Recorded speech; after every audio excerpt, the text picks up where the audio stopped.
Delhi Express, platform क्रमांक 2 पर है। May I have your attention, please? Train number Delhi की भीड़भाड़ और शोर से थकी कर्णिका पहली बार काठगोदाम पहुंची थी। स्टेशन से बाहर आते ही उसकी मुलाकात सचिन से हुई, जो उसे मैगी पॉइंट ले गया। वहां लकड़ी की बेंच पर बैठकर पहाड़ों के बीच चाय की खुशबू ने उसे रोक लिया। पहाड़ों की ठंडी हवा उसके चेहरे को छूती रही और उसे लगा जैसे किसी ने धीरे धीरे उसकी थकान उतार दी हो। तभी कोने पर बैठा एक लड़का उसकी नजर में आया। साधारण कपड़े, हल्की दाढ़ी और आंखों में एक गहरी खामोशी। दिल्ली की हवा इतनी साफ क्यों नहीं होती? कर्णिका ने यूं ही लड़खड़ाते शब्दों और अनजाने लहजे में पूछ लिया। जब लड़के ने यह सुना तो मुस्कुरा कर कहा, क्योंकि वहां रिश्तों की तरह हवा भी उलझी होती है। ये वो पल था जो दोनों के बीच कुछ छोड़ गया। उसका नाम रोहन था। धीरे धीरे दोनों में बातचीत शुरू हुई और चाय के कप के साथ अनकहे लफ्ज भी बहने लगे। अगले कुछ दिनों में कर्णिका और रोहन कई बार मिले, कभी पहाड़ी रास्तों पर चलते हुए तो कभी उसके घर की शादी की तैयारियों के बीच।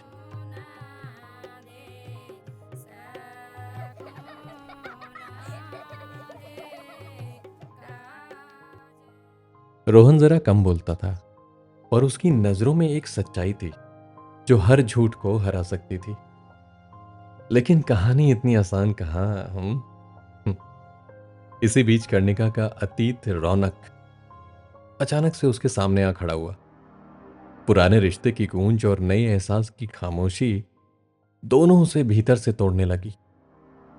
और फिर एक रात शादी के शोर और रोशनी के बीच कर्णिका और रोहन की आंखें मिली।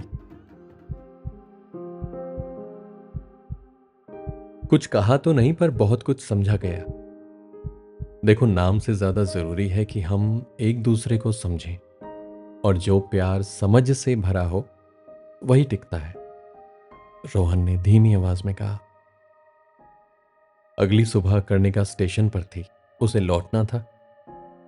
काठगोदाम से दिल्ली को जाने वाली ट्रेन अपने निश्चित समय पर आकर प्लेटफॉर्म पे खड़ी थी और बराबर सीटी दे रही थी।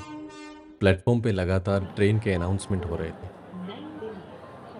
उसके हाथ में टिकट था और मन में उलझन। तभी एक बच्चा उसका बैग लौटाने आता है। उसने बैग थामा और अपने कदम ट्रेन से पीछे खींच लिए। फोन निकाला, रोहन का नंबर डायल किया। अगर मौसम वजह नहीं है तो क्या रुकने की कोई और वजह नहीं हो सकती? दूसरी तरफ खामोशी के बाद सिर्फ एक मुस्कान थी। काठगोदाम की हवा ने एक और कहानी बचा ली थी। कैसी लगी आपको ये कहानी? ये कहानी एक अंश है एक संग्रह का जो रचा है श्री धीरेन्द्र सिंह बिष्ट जी ने। और आवाज तो आप पहचानते ही होंगे। मैं हूं आपका दोस्त वैभव कबडवाल, उत्तराखंड का स्टोरी टेलर। मेरे साथ बने रहिए। मेरी कोशिश है कि ऐसे ही और कहानियां मैं आपके सामने ला सकूं। नमस्कार।